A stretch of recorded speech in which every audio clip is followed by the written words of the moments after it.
வணக்கம். இன்றைய முக்கிய செய்திகள். முதலில் தலைப்புச் செய்திகள். உயிர்த்த ஞாயிறு தாக்குதல் விசாரணையில் அம்பலமான கோட்டபாயவின் பெயர். 18 ட்ரோன்களை சுட்டு வீழ்த்தியுள்ள சவுதி. ஒரே இரவில் $100 விலை வரம்பை தாண்டிய கச்சா எண்ணெய். போரை முடிவுக்கு கொண்டுவர ஈரான் விதித்துள்ள 3 நிபந்தனைகள். நீருக்கடியில் இருந்து பாயும் ஈரானின் ஏவுகணைகள். ஈரான் போரில் அமெரிக்கா வெற்றி பெற்றுவிட்டதாக அறிவித்த ட்ரம்ப். முழுமையான போருக்கு தயார். ஈரான் புரட்சிகர காவல் படையின் அதிரடி அறிவிப்பு. நள்ளிரவு முதல் அதிகரிக்கும் மற்றுமொரு எரிவாயு விலை. ஈராக் கடல் எல்லைக்குள் எண்ணெய் கப்பல்கள் மீது அதிரடி தாக்குதல். ஈரானின் தாக்குதல்களை கண்டித்து ஐநா பாதுகாப்பு கூட்டத்தில் தீர்மானம். இனி விரிவான செய்திகள். உயிர்த்த ஞாயிறு தாக்குதல் விசாரணையில் அம்பலமான கோட்டபாயவின் பெயர். 2019 ஆண்டு ஏப்ரல் 21 அன்று நடந்த 2019 ஸ்ரீலங்கா ஈஸ்டர் சண்டே பாம்பிங்ஸ் என சர்வதேச ரீதியில் அதிர்ச்சியை ஏற்படுத்திய உயிர்த்த ஞாயிறு தாக்குதல் சம்பவம் இலங்கையின் சமீபத்திய வரலாற்றில் மிக கொடூரமான பயங்கரவாத தாக்குதலாக பதிவு செய்யப்பட்டுள்ளது. கத்தோலிக்க தேவாலயங்கள் மற்றும் நட்சத்திர ஹோட்டல்களை குறிவைத்து நடத்தப்பட்ட இந்த தாக்குதலில் 250க்கும் மேற்பட்டோர் உயிரிழந்ததுடன் நூற்றுக்கணக்கானோர் காயமடைந்தனர். இந்த தாக்குதலுக்கு பின்னர் பல சந்தேக நபர்கள், அவர்களது குடும்பத்தினர் மற்றும் உதவியாளர்கள் குறித்து விசாரணைகள் முன்னெடுக்கப்பட்டன. அந்த வரிசையில் அதிகம் பேசப்பட்ட பெயர்களில் ஒன்று சாரா ஜாஸ்மின் என்பவருடையது. அவர் நீர்கொழும்பு தற்கொலை குண்டுதாரியான அவர்களின் மனைவியாக கருதப்படுகிறார். உயிர்த்த ஞாயிறு தாக்குதல்கள் தொடர்பான விசாரணையில் சந்தேக நபரான புலஸ்தினி மகேந்திரன் சாரா ஜாஸ்மின் என்றும் அழைக்கப்படுபவர். இவரின் மரணத்தை உறுதிப்படுத்துவதற்காக 3வது DNA சோதனை நடத்த உத்தரவிட்டது தொடர்பாக முன்னாள் ஜனாதிபதி கோட்டபாய ராஜபக்சவின் அழுத்தம் அல்லது உத்தரவு குறித்து சமீபத்தில் வெளியான தகவல்கள் உள்ளன. இது இலங்கையில் பல்வேறு ஊடகங்களில் புலனாய்வு செய்தியாக வெளியாகியுள்ளது. இந்த விடயம் தற்போது சுரேஷ் சாலே கைது செய்யப்பட்டமை தொடர்பில் இடம்பெற்ற உயிர்த்த ஞாயிறு தாக்குதல் விசாரணையில் அம்பலமாகியுள்ளது. 2019 ஏப்ரல் 21 அன்று இலங்கையில் நடந்த உயிர்த்த ஞாயிறு தாக்குதல்களில் 3 தேவாலயங்கள் மற்றும் 3 சொகுசு ஹோட்டல்கள் இலக்கு வைக்கப்பட்டன. இதில் 270க்கும் மேற்பட்டோர் காயமடைந்தனர். தாக்குதலுக்கு பின்னர் கொழும்பிலிருந்து கல்முனைக்கு தப்பியோடிய சஹ்ரான் குடும்ப உறுப்பினர்கள் மற்றும் சிலர் 2019 ஏப்ரல் 26 அன்று சாய்ந்தமருது பகுதியில் ஒரு வீட்டில் வெடிப்பில் இறந்தனர். இதில் சாரா ஜாஸ்மின் அந்த வீட்டில் இருந்தார். ஆனால் அவர் அந்த வெடிப்பில் இறக்கவில்லை என்பதை 2 DNA சோதனைகள் உறுதிப்படுத்தின. 2022 ஆண்டு முன்னாள் ஜனாதிபதி கோட்டபாய ராஜபக்ச தலைமையிலான பாதுகாப்பு கூட்டத்தில் சாரா ஜாஸ்மினின் DNAக்கு 3வது சோதனை நடத்த உத்தரவு பிறப்பிக்கப்பட்டது. இந்த உத்தரவு முன்னைய 2 சோதனைகள் அவரது மரணத்தை உறுதிப்படுத்தாத நிலையில் விசாரணையை சரியான திசையில் வழிநடத்துவதற்காகவா அல்லது ஆதாரங்களை மறைக்கவும் விசாரணையை சீர்குலைக்கவும் உத்தரவிடப்பட்டதா என்பது குறித்து சந்தேகங்கள் எழுந்துள்ளன. இந்த உத்தரவு எந்த அடிப்படையில் கொடுக்கப்பட்டது, யாருக்கு கொடுக்கப்பட்டது மற்றும் இதில் ஏதேனும் குற்றச்செயல் உள்ளதா என்பதை விசாரிக்க நீதிமன்றம் உத்தரவிட்டுள்ளது. 2026 மார்ச் 11 ஆன நேற்று கொழும்பு நீதவான் இஷூரு நெந்திரகுமார குற்றப்புலனாய்வுத்துறை CIDக்கு உத்தரவு பிறப்பித்தார். இந்த உத்தரவின்படி 2022 ஜனாதிபதி கொடுத்த உத்தரவு குறித்து விசாரணை நடத்தப்பட்டுள்ளதா என்பது குறித்து உடனடியாக அறிக்கை சமர்ப்பிக்க வேண்டும். இது விசாரணையை சீர்குலைக்கும் முயற்சியா என்பதை உறுதிப்படுத்துவதற்காகவே இந்த உத்தரவு. மேலும் இந்த வழக்கில் 3வது சந்தேக நபராக பெயரிடப்பட்டுள்ள முன்னாள் உளவுத்துறை இயக்குநர் சுரேஷ் சாலே தொடர்பான 25 பக்க ஆதார சுருக்கத்தை CID நீதிமன்றத்தில் சமர்ப்பித்துள்ளது. முன்னைய 2 DNA சோதனைகள் சாரா ஜாஸ்மினின் மரணத்தை உறுதிப்படுத்தவில்லை. ஆனால் 3வது சோதனை அவரது தாயின் DNA-உடன் பொருந்தியதாக கூறப்படுகிறது. இந்த மாதிரி சேகரிப்பு முறை சந்தேகத்திற்குரியது என பொது பாதுகாப்பு அமைச்சர் ஆனந்த விஜயபால கூறியுள்ளார். CID இதை விசாரித்து வருகிறது. மேலும் நீதிமன்றத்தில் விவரங்களை சமர்ப்பிக்கும் என எதிர்பார்க்கப்படுகிறது. இந்த விசாரணை உயிர்த்த ஞாயிறு தாக்குதல்களின் பின்னணியில் உளவுத்துறை ஈடுபாடு அல்லது அரசியல் தலையீடு இருந்ததா என்பதை ஆராய்கிறது. சேனல் 4 தொலைக்காட்சி வெளியிட்ட வெளிப்பாடுகள் இதில் முக்கிய பங்கு வகிக்கின்றன. தற்போதைய ஆட்சியில் புதிய விசாரணை தொடங்கப்பட்டுள்ளது. இதில் ஹன்சீர் அசாத் மௌலானா போன்ற சாட்சிகளின் அறிக்கைகள் அடிப்படையாக கொள்ளப்பட்டுள்ளன. பிள்ளையான் போன்றோரின் முன்கூட்டிய அறிவு மற்றும் உளவுத்துறை இணைப்புகள் விசாரிக்கப்படுகின்றன. எனினும் இந்த நகர்வுகள் முன்னைய ஆட்சிகளின் கீழ் விசாரணையில் ஏற்பட்ட தாமதங்கள் மற்றும் குறைபாடுகளை சுட்டிக்காட்டுகின்றன. இந்நிலையில் அரசு உயர் பதவியினருக்கு எதிராகவும் நடவடிக்கை எடுக்க தயாராக உள்ளதாக கூறியுள்ளது. 18 ட்ரோன்களை சுட்டு வீழ்த்தியுள்ள சவுதி. பாதுகாப்பு அமைச்சு தகவல். மத்திய கிழக்கில் போர் பதற்றம் நீடிக்கும் நிலையில் சவுதி அரேபியாவில் கிழக்கு பிராந்தியத்தில் 18 ஆளில்லா வானூர்திகள் சுட்டு வீழ்த்தப்பட்டுள்ளதாக அந்நாட்டு பாதுகாப்பு அமைச்சு தெரிவித்துள்ளது. சவுதி அரேபியாவின் செய்தி நிறுவனத்தை மேற்கோள் காட்டி பிபிசி விடுத்துள்ள செய்தியில் இந்த விடயம் தெரிவிக்கப்பட்டுள்ளது. அத்துடன் கடந்த சில நாட்களாக இவ்வாறான பல ஆளில்லா வானூர்திகள் முறியடிக்கப்பட்டுள்ளதாக குறிப்பிடப்பட்டுள்ளது. எனினும் இந்த ஆளில்லா வானூர்தி தாக்குதல்கள் எந்த இடத்திலிருந்து முன்னெடுக்கப்பட்டன என்பது குறித்த தகவல்களை சவுதி அரேபியா இதுவரை வெளியிடவில்லை என சுட்டிக்காட்டியுள்ளது.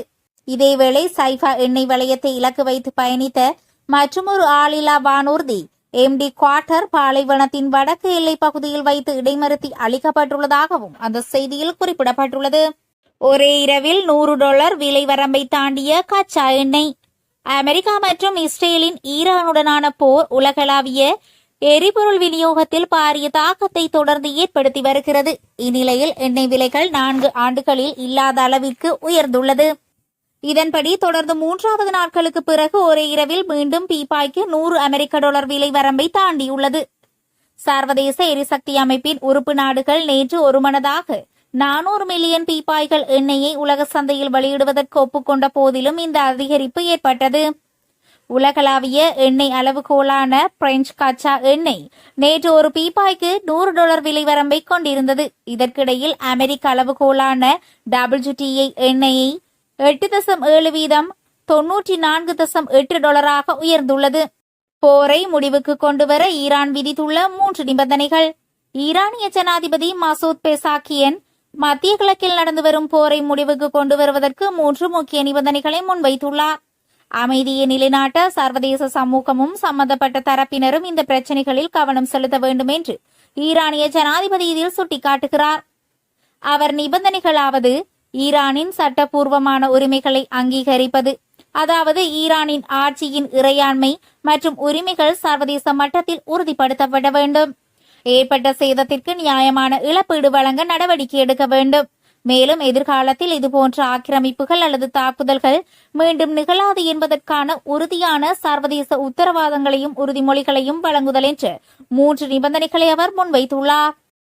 நீருக்கடியிலிருந்து பாயும் ஈரானின் ஏவுகணைகள், திணறப்போகும் அமெரிக்கா.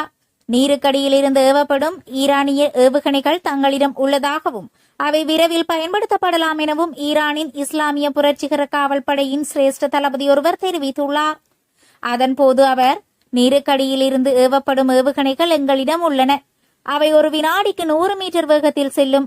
வரவிருக்கும் நாட்களில் அவற்றை பயன்படுத்தும் வாய்ப்பு உள்ளது என தெரிவித்ததாக ஈரானின் அரச ஊடகங்கள் செய்தி வெளியிட்டுள்ளன. அத்தோடு இத்தகைய தொழில்நுட்பம் ஈரான் மற்றும் ரஷ்யா ஆகிய 2 நாடுகளிடம் மட்டுமே இருப்பதாகவும் அவர் கூறியுள்ளார். சமீப நாட்களில் ஈரான் அதிகாரிகள் பல்வேறு எச்சரிக்கைகளையும் அறிக்கைகளையும் வெளியிட்டு தங்களின் ஏவுகணைகள் மற்றும் கடற்படை திறன்களை வலியுறுத்தி வருகின்றனர். இது அச்சுறுத்தல்கள் மற்றும் தாக்குதல்களுக்கு எதிராக தங்களுக்கு பல்வேறு பதிலடி வழிகள் உள்ளன என்பதை காட்டும் முயற்சியாக சர்வதேச வட்டாரங்கள் கருதுகின்றன. ஈரான் போரில் அமெரிக்கா வெற்றி பெற்றுவிட்டதாக அறிவித்த ட்ரம்ப். ஈரானுடன் இடம்பெற்று வரும் போரில் அமெரிக்கா வெற்றி பெற்றுவிட்டதாக அந்நாட்டு ஜனாதிபதி டொனால்ட் ட்ரம்ப் அறிவித்துள்ளார். எனினும் தனது இந்த கூற்றுக்கு அவர் எந்த தெளிவான ஆதாரத்தையும் முன்வைக்கவில்லை என சர்வதேச ஊடகங்கள் தெரிவிக்கின்றன. அதன்போது அவர், நாங்கள் வென்றுவிட்டோம் என்று நான் கூறுகிறேன். மிக விரைவாக வெற்றி என்று சொல்ல விரும்ப மாட்டோம். ஆனால் நாங்கள் வென்றுவிட்டோம். முதல் 1 மணி நேரத்திலேயே அது முடிந்துவிட்டது என்று அவர் தெரிவித்துள்ளார். ஈரானுடனான இந்த போரின் நிலைமை தொடர்பில் ட்ரம்ப் ஆரம்பத்தில் இருந்தே பலவிதமான முரண்பட்ட கருத்துக்களை தெரிவித்து வருகிறார். சில நேரங்களில் போர் திட்டத்தை விட வேகமாக முன்னேறுகிறது என கூறுகிறார். மற்றொரு சந்தர்ப்பத்தில் இது 4 முதல் 6 வாரங்கள் வரை நீடிக்கலாம் என்றும் கூறுகிறார். மேலும் நாம் ஏற்கனவே வென்றுவிட்டோம், ஆனால் இன்னும் முழுமையாக வெல்லவில்லை என்றும் கூறியுள்ளார். மேலும் இந்த தாக்குதல்களை அவர் ஒரு சில நேரங்களில் போர் என்றும் சில நேரங்களில் சிறிய ராணுவ நடவடிக்கை என்றும் விவரித்து வருகிறார். முழுமையான போருக்கு தயார் ஈரான் புரட்சிகர காவல் படையின் அதிரடி அறிவிப்பு. இனி பதிலடி நடவடிக்கைகளுக்கான காலம் முடிந்துவிட்டது என்றும் முழுமையான போருக்கு தாங்கள் தயாராக இருப்பதாகவும் ஈரானின் இஸ்லாமிய புரட்சிகர காவற்படை அறிவித்துள்ளது. தனது இருப்பே ஆபத்தில் இருப்பதாக ஈரான் உணர்கிறது என்றும் இனி சிறிய அளவிலான பதில் தாக்குதல் நடவடிக்கைகளுக்கு இடமில்லை என்றும் ஈரான் தெரிவித்துள்ளது. உலகின் முக்கியமான எண்ணெய் போக்குவரத்து கடல்வழி பாதைகளில் ஒன்றான ஹார்முஸ் ஜலசந்தி தற்போது செல்ல முடியாத பகுதியாக மாறியுள்ளதாகவும் ஈரானின் அனுமதியில்லாமல் 1 லிட்டர் எண்ணெய் கூட அப்பாதையில் செல்லாது என்றும் ஈரான் தெரிவித்துள்ளது. சமீபத்தில் தாக்கப்பட்டதாக கூறப்படும் 3 கப்பல்கள் குறித்து IRGC விளக்கமளித்த போது அவை வேறு நாட்டின் கொடியின் கீழ் பயணித்திருந்தாலும் உண்மையில் அமெரிக்கா மற்றும் இஸ்ரேல் நாடுகளுக்கான வேலை செய்ததாக குற்றம் சாட்டியுள்ளது. மேலும் ஈரானிய ஆயுதப்படைகளின் கூட்டுப்போர் கட்டளையின் தலைமையகத்தின் செய்தி தொடர்பாளர் இப்ராஹிம் சோல்ஃபஹாரி, சந்தேகத்துக்குரிய ஒவ்வொரு கப்பலையும் நாங்கள் சட்டப்பூர்வமான இலக்காக கருதுகிறோம். ஒரு பீப்பாய் எரிபொருளை $200 அமெரிக்க வாங்க தயாராக இருங்கள் என்று எச்சரித்துள்ளார். அத்தோடு டிரம்பிற்கு மற்றும் இஸ்ரேலின் மொசாட் உளவுத்துறைக்கு எச்சரிக்கையொன்றை விடுத்த சோல்ஃபஹாரி, நீங்கள் போரை தொடங்குங்கள், அது எப்படி முடிக்கிறது என்பதை நாங்கள் தீர்மானிக்கிறோம் என தெரிவித்துள்ளார். இதேவேளை ஈரானின் ஏவுகணை திறன்கள் அளிக்கப்பட்டு விட்டதாக டொனால்ட் ட்ரம்ப் கூறியுள்ள நிலையில் அதனை நிராகரித்த ஈரானிய நாடாளுமன்ற தலைவர், ஈரான் விரும்பும் எந்த இடத்தையும் தாக்கும் திறன் நாட்டிற்கு உள்ளது என்று அவர் எச்சரித்துள்ளார். நள்ளிரவு முதல் அதிகரித்த மற்றுமொரு எரிவாயு விலை. நள்ளிரவு முதல் நடைமுறைக்கு வரும் வகையில் லாஃப் கேஸ் எரிவாயுவின் விலை அதிகரிப்பதற்கு தீர்மானிக்கப்பட்டிருந்தது. இதன்படி 12.5 கிலோகிராம் நிறையுடைய எரிவாயு கொள்கலன் விலை $300 அதிகரிக்கப்பட்டுள்ளது.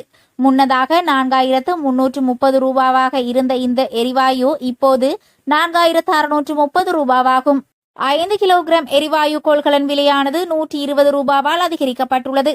முன்னதாக $1,742 இருந்த இதன் புதிய விலை $1,862 ஈராக் கடல் எல்லைக்குள் எண்ணெய் கப்பல்கள் மீது அதிரடி தாக்குதல்.